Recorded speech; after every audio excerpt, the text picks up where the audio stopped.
Outsource कर्मचारियों की बात करें तो आउटसोर्स के कर्मचारी पहले भी लंबे समय से पॉलिसी की मांग कर रहे हैं। बहुत सारी ऐसी कैटेगरी आउटसोर्स की हिमाचल प्रदेश में अलग अलग डिपार्टमेंट्स में है। सबसे पहले आप देखिए तो हेल्थ डिपार्टमेंट में काफी संख्या में आउटसोर्स के कर्मचारी जो है वो अपनी सेवाएं दे रहे हैं और इसके अलावा शिक्षा विभाग में काफी संख्या में आउटसोर्स के जो कर्मचारी है वो अपनी सेवाएं दे रहे हैं। और लेकिन आउटसोर्स कर्मचारी अभी तक अपने आप को एक ठगा सा महसूस करते हैं, क्योंकि उनके वेतन की बात हो या फिर उनके तमाम नियमों की बात हो तो अलग अलग तरीकों से वो अपने लिए लड़ाई भी लड़ते हैं, सरकार से मांग भी करते हैं कि उन्हें प्राइवेट कंपनियों से छुटकारा दिलवाया जाए और सरकार उन्हें अपने अंडर लाए। लेकिन ये नतीजा ये है कि अभी तक फिलहाल चाहे कोई भी सरकार रही हो, आउटसोर्स के लिए कोई भी नीति जो है वो कोई भी सरकार बड़ी आसानी से नहीं ला सकी है। और अभी तक जो है वो आउटसोर्स के कर्मचारी, कई कर्मचारियों को निकाल दिया गया, उनकी नौकरियों की जो बहाली है वो अभी तक नहीं हो पाई है। और अब बहुत सारे ऐसे आउटसोर्स के कर्मचारी हैं जिनका वेतन रुका हुआ है और अभी तक उनको वेतन नहीं मिल रहा है। हम बात कर रहे हैं स्वास्थ्य विभाग की। तो यहाँ पर आप देखिए तो श्री लाल बहादुर शास्त्री मेडिकल कॉलेज नेरचौक, यहाँ पर जितने भी तैनात आउटसोर्स के कर्मचारी हैं इनका वेतन लगभग 3 महीने से नहीं मिल रहा है। इसमें 350 नर्स है, स्टाफ नर्सेज, नियमित कर्मचारियों सहित सुरक्षा कर्मियों, वार्ड बॉय सहित अन्य कर्मचारियों को 90 दिन से जो है वो वेतन नहीं मिल पाया है। और सामूहिक बैठक में आज इन कर्मचारियों ने सरकार और विभाग को अल्टीमेटम दिया है और कहा है कि जल्द से जल्द उनका वेतन दिया जाए, अन्यथा वो धरने पर बैठेंगे। और आपको बता दें तो कॉलेज परिसर में बैठक में कोविड-19 के आउटसोर्स स्टाफ की नर्सें, स्टाफ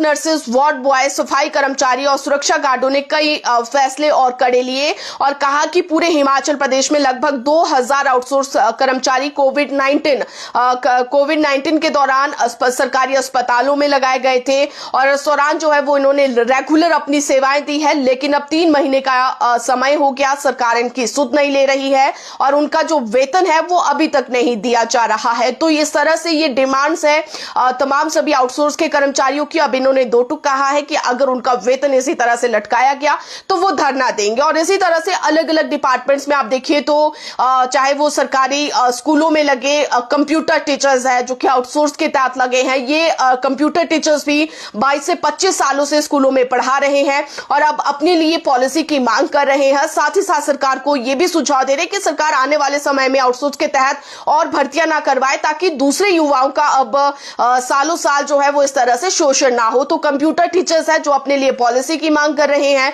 वोकेशनल टीचर्स है जो कह रहे हैं कि सरकार उन्हें प्राइवेट कंपनियों से छुटकारा दिलवाए और विभाग में उन्हें मर्ज करे। तो इस तरह से अलग अलग कैटेगरी ऐसी है, यहाँ पर अलग अलग कैटेगरी जो है वो इस तरह से देखी जा रही है। जिस तरह से यहाँ पर अगर आप देखें तो तमाम सभी लोग जो है वो यहाँ पर इस तरह से कोशिश कर रहे हैं आउटसोर्स के कर्मचारी की सरकार उनकी सुने, उनके लिए पॉलिसी लाए या फिर कुछ ऐसा डिसीजन ले ताकि एक तरफा ये तमाम सभी कर्मचारी हो सके। तो फिलहाल ये आउटसोर्स कर्मचारियों का मसला था जो हमने आपको बताया। और इसी के साथ आउटसोर्स कर्मचारियों की बात करें तो आउटसोर्स के कर्मचारी पहले भी लंबे समय से पॉलिसी की मांग कर रहे हैं। बहुत सारी ऐसी कैटेगरी आउटसोर्स की हिमाचल प्रदेश में अलग अलग डिपार्टमेंट्स में है। सबसे पहले आप देखिए तो हेल्थ डिपार्टमेंट में काफी संख्या में आउटसोर्स के कर्मचारी जो है वो अपनी सेवाएं दे रहे हैं और इसके अलावा शिक्षा विभाग में काफी संख्या में आउटसोर्स के जो कर्मचारी है वो अपनी सेवाएं दे रहे हैं। और लेकिन आउटसोर्स कर्मचारी अभी तक अपने आप को एक ठगा सा महसूस करते हैं, क्योंकि उनके वेतन की बात हो या फिर उनके तमाम नियमों की बात हो तो अलग अलग तरीकों से वो अपने लिए लड़ाई भी लड़ते हैं, सरकार से मांग भी करते हैं कि उन्हें प्राइवेट कंपनियों से छुटकारा दिलवाया जाए और सरकार उन्हें अपने अंडर लाए। लेकिन ये नतीजा ये है कि अभी तक फिलहाल चाहे कोई भी सरकार रही हो, आउटसोर्स के लिए कोई भी नीति जो है वो कोई भी सरकार बड़ी आसानी से नहीं ला सकी है। और अभी तक जो है वो आउटसोर्स के कर्मचारी, कई कर्मचारियों को निकाल दिया गया, उनकी नौकरियों की जो बहाली है वो अभी तक नहीं हो पाई है। और अब बहुत सारे ऐसे आउटसोर्स के कर्मचारी हैं जिनका वेतन रुका हुआ है और अभी तक उनको वेतन नहीं मिल रहा है। हम बात कर रहे हैं स्वास्थ्य विभाग की। तो यहाँ पर आप देखिए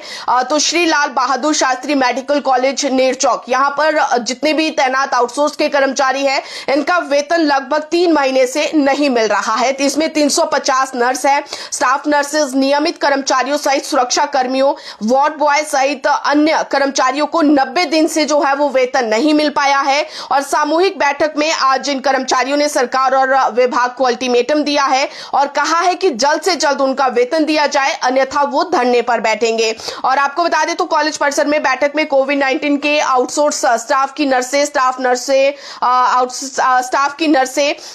नर्सेस, वार्ड बॉय, सफाई कर्मचारी और सुरक्षा गार्डों ने कई फैसले और कड़े लिए और कहा कि पूरे हिमाचल प्रदेश में लगभग 2000 आउटसोर्स कर्मचारी कोविड-19 के दौरान सरकारी अस्पतालों में लगाए गए थे और इस दौरान जो है वो इन्होंने रेगुलर अपनी सेवाएं दी है, लेकिन अब 3 महीने का समय हो गया, सरकार इनकी सुध नहीं ले रही है और उनका जो वेतन है वो अभी तक नहीं दिया जा रहा है। तो इस तरह से ये डिमांड्स है तमाम सभी आउटसोर्स के कर्मचारियों की। अब इन्होंने 2 टूक कहा है कि अगर उनका वेतन इसी तरह से लटकाया गया तो वो धरना देंगे। और इसी तरह से अलग अलग डिपार्टमेंट्स में आप देखिए तो चाहे वो सरकारी स्कूलों में लगे कंप्यूटर टीचर्स है जो कि आउटसोर्स के तहत लगे हैं, ये कंप्यूटर टीचर्स भी 22 से 25 सालों से स्कूलों में पढ़ा रहे हैं और अब अपने लिए पॉलिसी की मांग कर रहे हैं। साथ ही साथ सरकार को यह भी सुझाव दे रहे हैं कि सरकार आने वाले समय में आउटसोर्स के तहत और भर्तियां ना करवाए ताकि दूसरे युवाओं का अब सालों साल जो है वो इस तरह से शोषण ना हो। तो कंप्यूटर टीचर्स है जो अपने लिए पॉलिसी की मांग कर रहे हैं,